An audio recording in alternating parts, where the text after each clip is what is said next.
Hello everybody, welcome back to Excel Dashboard Analytics Intermediate Series. We're now at Chapter 9 of the Intermediate Series, Conditional Formatting 2. Alright, in Conditional Formatting 1, we learn how to use highlighting cells, rule logic, and also the top-bottom rule logic to implement some kind of conditional formatting into our worksheets.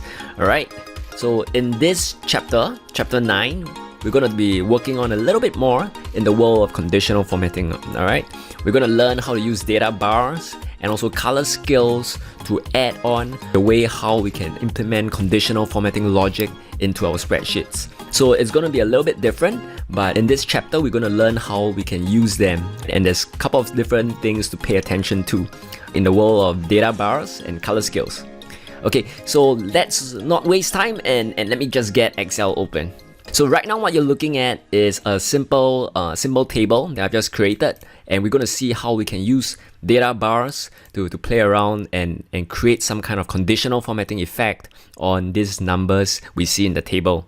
Okay, so let's say we want to add in some conditional formatting logic with regards to this spreadsheet here.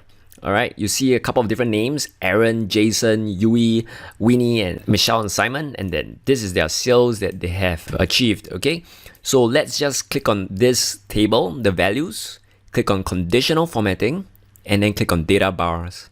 Alright, when you click on data bars, you notice that there is this section of gradient fill and solid fill. Basically, gradient fill and solid fill, if you move your mouse around them, it will give you a quick preview of how the data bars will look like.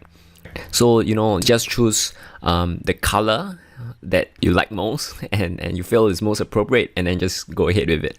Alright, in this case, I'm just going to go ahead with the gradient fill, blue in color, and then I just click on it, and then that's it. It adds on a little bit of a color to the conditional fill.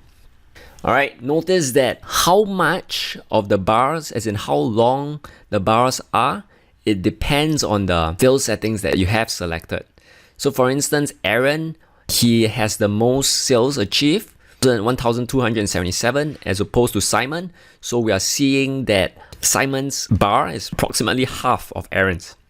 And if you want to change the settings such that, the bars do not overlap with the numbers, what you can do is basically click on conditional formatting, click on manage rules, and then click on edit rule, and then you can select the minimum and maximum that it detects from the numbers. Alright, right now it's set as automatic. So when it means automatic, it straight away fits off Aaron's value as the highest and Simon's minimum value to be 0. Okay, if you want to set the lowest value and maximum as the highest value, then you click on OK, click on apply. There you go. So if we do the lowest value and highest value format, we would see Simon as absolutely nothing because it's reading off that he has 0 value because he's the lowest there.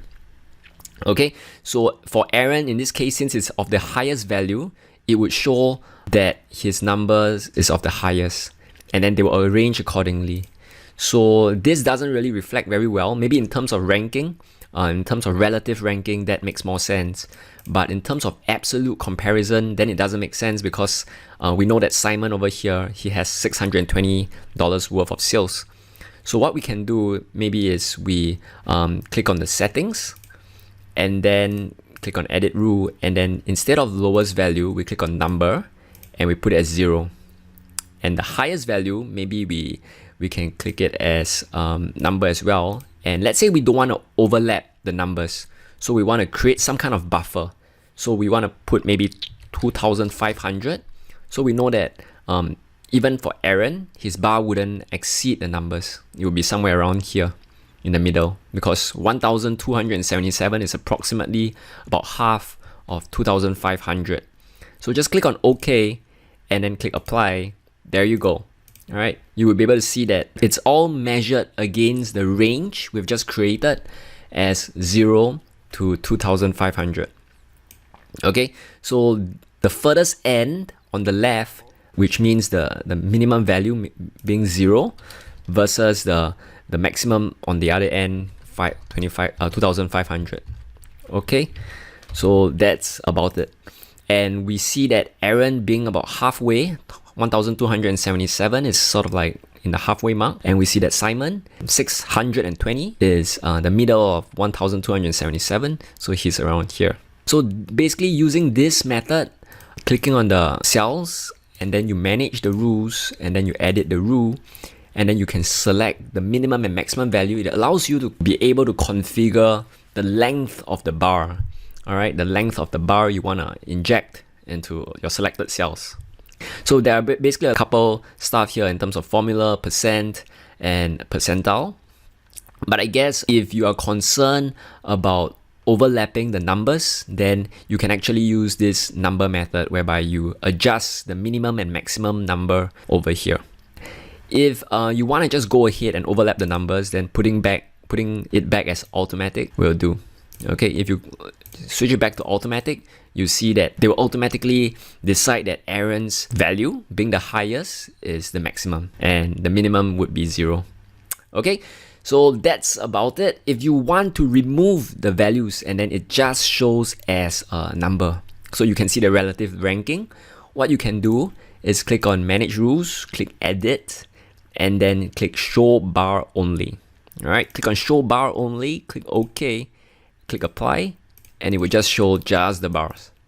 So that's how you can create data bars on your spreadsheet.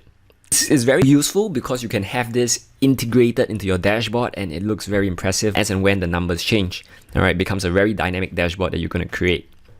So another thing that we want to go through today, aside from data bars, are color scales. Okay, so color scales, the same thing. Let's just quickly remove all the rules here. And then we want to add in color scales. Alright, so just mouse over on color scales and you see that there's varying factors that affect the color scales as well. Alright, and you can actually toggle the definition and the configuration of these color scales. For instance, we go ahead with this one here. Alright, click on green, yellow, and red color scale. Click on it, and then click Manage the Rules. Click Edit Rule, and you'll be able to see that the reason that it's green is because it's closer towards the maximum value. And the reason that it's red is because it's closest towards the lowest value. So colors that are within the yellow frame are somewhere in between. So likewise, you see here as well, Simon's value is obviously the lowest. That's why he's marked as red. And then for Aaron's, because it's marked as green, he's of course the highest value. You can see that it's showing out like that. Okay, and Winnie and Yui, they are somewhere in the middle. That's why we put it as yellow. Okay, so that also adds on a certain kind of style to the way you want to use some kind of conditional formatting in your spreadsheets. So just keep in mind of this couple of different formats. Alright, so that's basically about it in the world of data bars and color schemes. I hope this lesson has been very useful. Just keep in mind of these little tips, and we will move on with the next chapter. I'll see you in the next chapter. See ya!